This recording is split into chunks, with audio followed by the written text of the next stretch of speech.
일일학습 7번 프린트 5번 문제 한번 풀어볼 건데요. 요거는 별표를 좀 해주시고요. 잘 보세요. 이 문제는 해설지를 봐도 이해가 잘 안 될 거예요. 그러니까 지금 설명을 잘 보시되 저는 벤 다이어그램을 이용해서 풀 거거든요. 그러니까 이해를 한번 잘 해봅시다. 자, 문제를 한번 볼게요. 수란인의 반학생 전체 36명이 있대요. 그 중에 설악산 가본에는 12명, 지리산 가본 학생은 6명. 우리나라 그 유명한 산이죠. 설악산, 지리산. 딴 얘기 잠깐 할까? 예. 나는 등산을 되게 좋아하는 건 아닌데 설악산, 지리산 되게 유명하고 제주도 가면 한라산 있고 그죠? 그 외에 유명한 산 되게 많은데 설악산은 여러 번 가봤는데 지리산은 한 번밖에 못 가봤네. 예. 뭐 등산하는 거 힘들어서 꼭대기를 잘 못 가요. 저는 밑에서 구경만 하고 다시 와. 자, 딴소리 그만하고 다시 가볼게요. 설악산이 12명, 지리산이 6명이에요. 자, 설악산도 지리산도 가보지 않은 학생 수를 A라고 할 때, 응? A의 최대값과 최소값의 합을 물어봤어요. 이게 설악산, 지리산을 안 가본 애들 수가 딱 정해져 있는 게 아니에요. 지금 상황으로는. 그래서 제일 많을 땐 몇 명, 제일 적을 때는 몇 명, 각각을 구해보라는 거예요. 자, 벤 다이어그램을 한번 그려볼게요. 전체 36명 있어요. 자, 설악산 가본 애들을 제가 설이라고 쓰고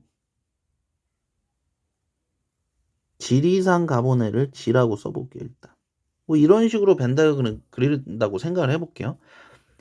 지금 우리가 알고 싶은 인원수는 설악산, 지리산을 가보지 않은 애들, 그러니까 이 바깥쪽에 있는 애들이 도대체 몇 명이 될까? 이 인원이 제일 많을 때는 몇 명, 적을 때는 몇 명, 이걸 구해보라는 거예요. 여러분, 그럼 생각해 보세요. 일단, 이렇게 노란색 친 부분이 최대값, 가장 많으려면 어떻게 돼야 될까? 지금 잘 생각해봐요. 설악산과 지리산 인원은 이미 정해져 있어. 근데 이 노란색이 최대한 넓어졌으면 좋겠어. 이 노란색 부분이. 그러면 얘네들이 최대한 요 부분이 많이 겹쳐서 이 설악산, 지리산 가본 애들의 수, 전체 수가 최대한 적으면 되는 거죠. 얘네들이 이렇게 쪼그라져. 쪼그라져서, 그러니까 예를 들면 이런 거지. 전체 36명은 맞는데, 그 전체가 36명이잖아요. 36. 자, 노란 부분이 넓어지려면 설악산과 지리산이 최대한 많이 겹쳐야 되죠. 이 부분이. 그래야 이 노란색 부분에 공간이 많아지겠지. 이거 이해되세요?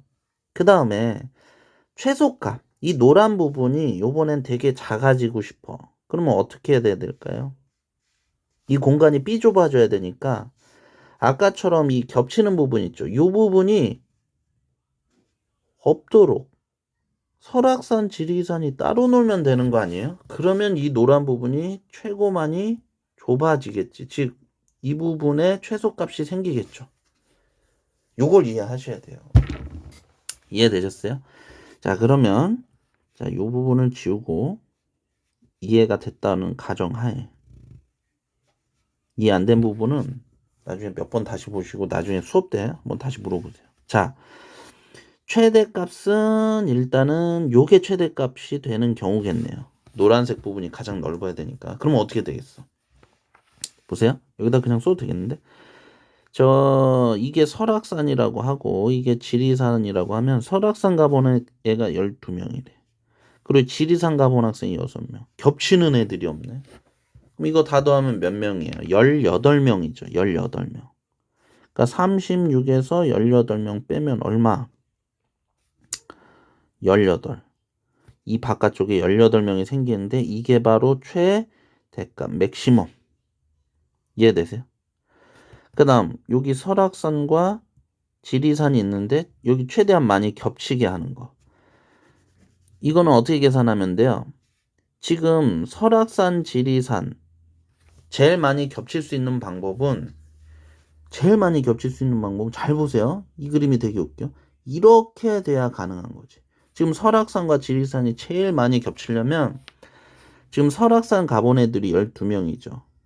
이 12명 안에 지리산 간 6명이 들어가 버리는 거야. 이래야 겹치는 부분이 가장 많겠죠. 이해되세요?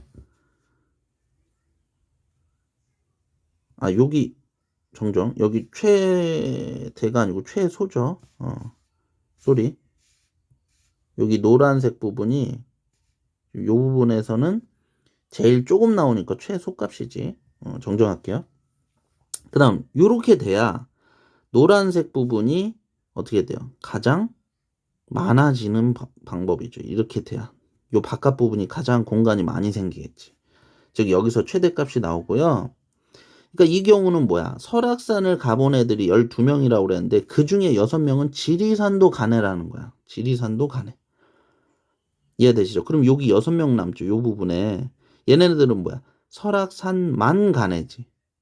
설악산만 가네 6명. 설악 지리산을 모두 가네 6명. 그래서 여기서 설악산을 가본 학생 그러면 그냥 12명이 된 거예요. 그럼 요 바깥쪽 노란 부분에 몇 명이 생기겠어? 12명 빼니까 24명이라는 최대값이 나오게 됩니다. 이해되세요? 자, 그래서 최대 24, 24가 뭐야? 최대 24, 그다음에 최소 18, 요거 더해라. 합승 그랬으니까 얼마? 42명. 4번이 답이 돼요. 이렇게 되세요. 42명. 42명이 되고요. 지금 요거 잠깐 다 지워볼게요. 자, 답은 나왔고 이 문제에 대해서 잠깐 다시 정리를 해볼게요. 이 문제가 되게 자주 나와요. 자주 나오고 해설 봐도 이해 잘 안 돼요. 그러면 잘 봐. 이런 문제에서 최대 최소값 문제가 나오잖아요. 우리는 벤 다이어그램 2개만 그리시면 돼요. 어떤 벤 다이어그램이냐면 그냥 일반적으로 우리가 그리는 이런 벤 다이어그램 하나. 아시겠죠? 이제부터. 그 다음에 약간 극단적인데 한 개가 다른 한 개 안에 쏙 들어가는 벤 다이어그램 하나. 요렇게 그리시면 둘 중에 하나. 그러니까 지금 같은 문제에서는 아까 요 바깥쪽에 있는 애들이 학생 수가 몇 명이 되겠냐 이런 걸 물어본 건데 이게 문제에 따라서는 어느 인원을 물어볼지 몰라요. 사실은 물어보는 종류가 좀 있다는 얘기예요. 어이구, 물어보는 종류가 좀 있다는 얘기예요. 이해되세요? 그래서 요런 문제는 극단적인 요런 벤 다이어그램 하나랑 일반적인 벤 다이어그램 하나씩을 그려놓은 다음에 계산해 보시면 거기서 한쪽에서 최대 또 다른 한쪽에서 최소가 나오는 구조예요. 이 문제는. 그래서 다음에 또 관련 문제가 풀 기회가 되면 또 이렇게 풀어줄 거고 이 문제는 아까도 얘기했지만 중요한 문제라서 그림을 이렇게 2개로 벤 다이어그램 이용해서 푼다. 해설식으로는 풀지 마세요. 너무 힘들어요. 이해도 잘 안 되고 꼭 기억해 놓으세요.